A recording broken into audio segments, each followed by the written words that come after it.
প্রিয় ভাই বোনেরা, চেহরি খাওয়ার পর আপনি কখনো আল্লাহর কাছে এই দোয়াগুলো করে নিন। হে আল্লাহ, এই চেহরি, এই রোজা আমার জন্য তুমি তাকওয়ার জরিয়া বানাইয়া দাও। আমাকে তাকওয়া ইখতিয়ার করার তৌফিক দান করো। ও আমার আল্লাহ, রোজার উসিলায় তোমার বান্দা এবং বান্দীদের গুনাহকে মাফ করার তুমি ওয়াদা করেছো। আল্লাহ, আমার গুনাহগুলোকে তুমি মাফ করে দাও। হে আমার আল্লাহ, তুমি রোজাদারের জন্য জান্নাতের মধ্যে একটি দরওয়াজা রেখেছো, একটি দুয়ার রেখেছো, যার নাম বাবুর রায়্যান। আল্লাহ, তুমি আমাকে ওই দরওয়াজা দিয়ে আমাকে জান্নাতের মধ্যে প্রবেশ করাইও, দাখিল করাইও।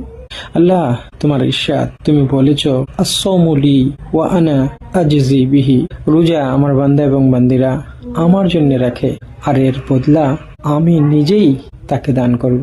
হে আমার আল্লাহ, তুমি তোমার কুদরতির হাতে আমাকে ওই দিন তুমি বদলাটা দান করিও।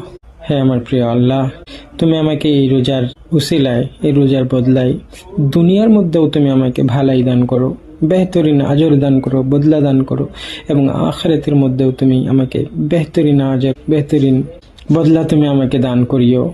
চেহরির পর আপনি আল্লাহর কাছে এই দোয়াগুলো করুন, দেখবেন আপনার দিলের মধ্যে একটা সুকুন, একটা শান্তি অনুভব করবেন, এবং আপনার রোজার মধ্যে, আপনার জিসিমের মধ্যে একটা জান এসে যাবে, কুওয়াত এসে যাবে, শক্তি এসে যাবে। আল্লাহ দিয়ে ভালোবাসা আপনার আরো বেড়ে যাবে।